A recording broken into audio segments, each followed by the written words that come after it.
Oh no. Post-pandemic life has made a lot of us a bit paranoid, and for good reason. Since that devastating time, we've started using masks, copious amounts of alcohol, and other preventative measures in our day-to-day lives. Even if you get all that right, there's still that sliver of a chance that a stray pathogen hits you. And to people like me, it hits hard. Hey y'all, I'm JK, your Philippine dinosaur, and I'm currently suffering from a cold. The room gets to sub-zero temperatures when I turn on the fan, so I am cooped up in my blanket right now. I feel like I'm in the plains of Northern Europe. A perfect segue to the paleo of this video. Now, spoilers ahead for the next video. This time, I'm gonna take you to Ireland, and we're gonna hunt some deer.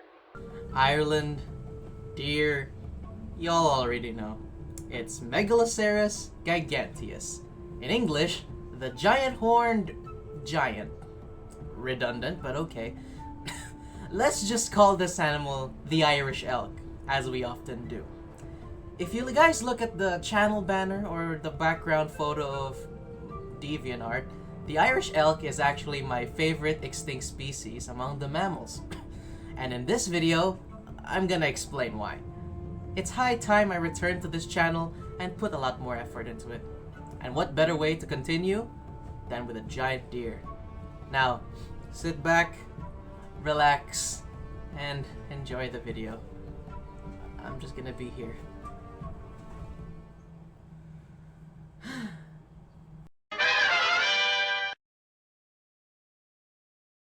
This here is Megaloceros giganteus, a species of giant horned deer and by far my favorite extinct mammal. Sorry, mammoth. This extinct species lived in Europe some 1.2 million years ago until around 7,700 years ago, living through the last ice age and going extinct as recently as the early Neolithic period. The name Megaloceros means giant horn, but it is colloquially known as the Irish elk.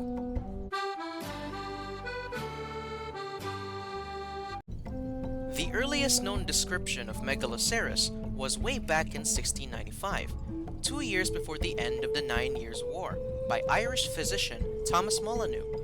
He recognized a specimen of this animal to be elk horns when he found them in Dardistown in Fingal, Ireland.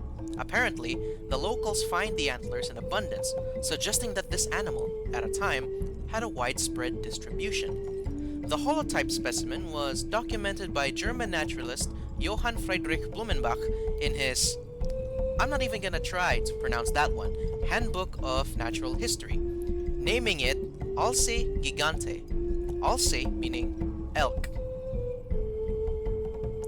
Megaloceros giganteus got its name from various places. Joshua Brooks in 1827 provided the genus name Megaloceros with a U, while Carl Vaught gave the species name Giganteus.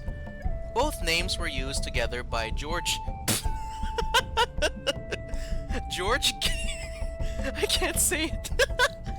George Gaylord Simpson in 1945, replacing Megaceros with Megaloceros. The International Commission of Zoological Nomenclature in 1987 then stepped in and made it official, since Megaloceros chronologically came first. One eternity later. Okay.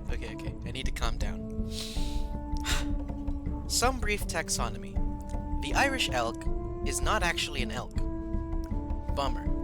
It is a species of deer, one of the largest ever known. According to genetic studies using mitochondrial DNA, the closest living relative to the Megaloceros is the Dama, aka the fallow deer. This cute thing. Together, they belong to the clade Cervini, or Cervini, which includes the cervus, or elk, making them distant cousins. As well as, I'ma throw in some Filipino pride. They're also related to the Visayan spotted deer and the Philippine deer. All these deer species belong to the clade Cervidae, sharing the tree with moose, or meese, and reindeer. According to my manual measuring, since I couldn't find a concrete number for it, the holotype specimen by Blumenbach in 1799 was around 2.756 meters or 9 feet, dwarfing your average Joe by 3 feet, though I may have botched the measurements. The largest size of these antlers is estimated to be around 3.5 meters or 11 feet. What's worse, or better depending on your perspective, is that according to Blumenbach himself, the antlers could grow to a 14-foot span. Though, according to experts, the average is around 2.98 meters or 9.8 feet. That's since some of these can't grow that big. Now to the animal itself. It stood at about 2 meters or 6 feet 7 inches from its hoof to its shoulder, and weighed about 450 to 600 kilograms and up to 700 kilograms. Some suggest that it would have been larger. Similar to modern-day deer, the males would have been larger and had the characteristic horns, in comparison to the smaller and hornless females. A perfect example of a concept known as sexual dimorphism, where there is distinct appearance and size between sexes.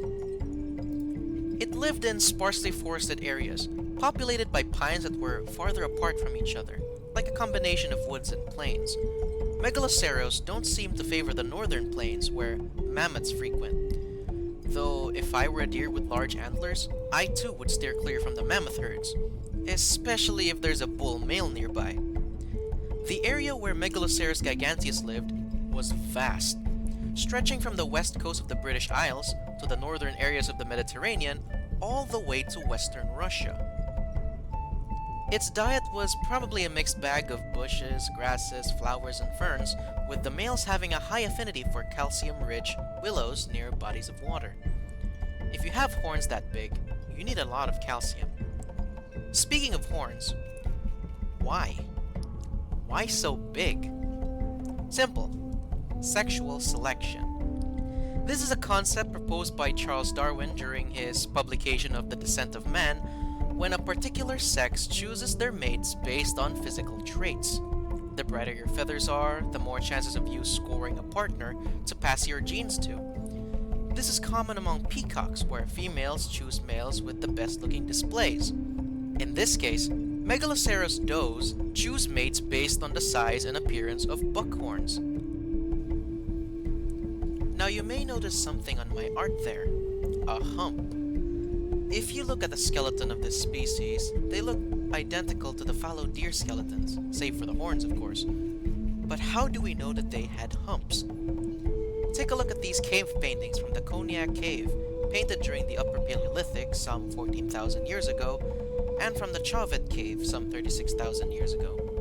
Ancient peoples who have seen this animal depicted them not only with humps, but humps with dark coloration. It's amazing what the ancients could teach us about extinct megafauna. Now why did these guys and gals go extinct? That's also simple. Not only was the climate already heating up during the last ice age, devastating their range, but they were also subject to other factors. Humans, of course. Need I say more? But another factor was due to the aforementioned sexual selection. You see, to sustain those large horns, you need calcium. A lot of it.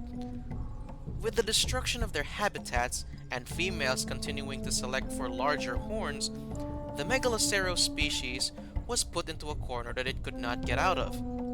Modern-day examples of the dangers of sexual selection are Fiddler's crabs, where the females pick bigger and bigger claws, but for the males, it costs a lot of resources to maintain, and it's absolutely useless.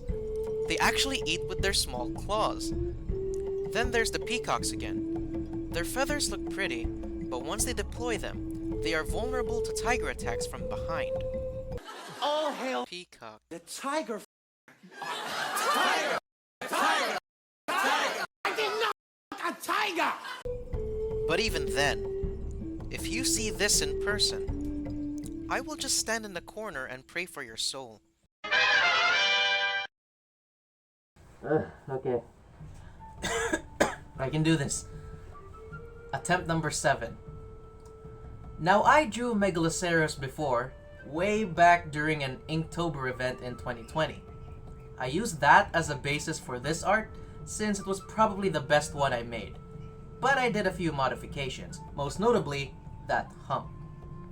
The coloration of this animal is based off of this painting by Pavel Riha and this painting from the Cognac Cave. I mean, look at that. That's just majestic. Also, the backdrop was a pain to make. I had to take a screenshot from my Minecraft world and paste it in for painting. I had to get creative. I hate backdrops. and that's the end of the video. Thank you all so much for watching. Leave a like if you want. I ain't forcing you though. I'm still very sick, but I thought having a cold was a perfect segue to do this video. Hopefully I don't run dry on ideas. Now, spoilers ahead for the next video. Y'all better start running, cause this croc has crocs. That's so bad. Ciao, guys. Miss.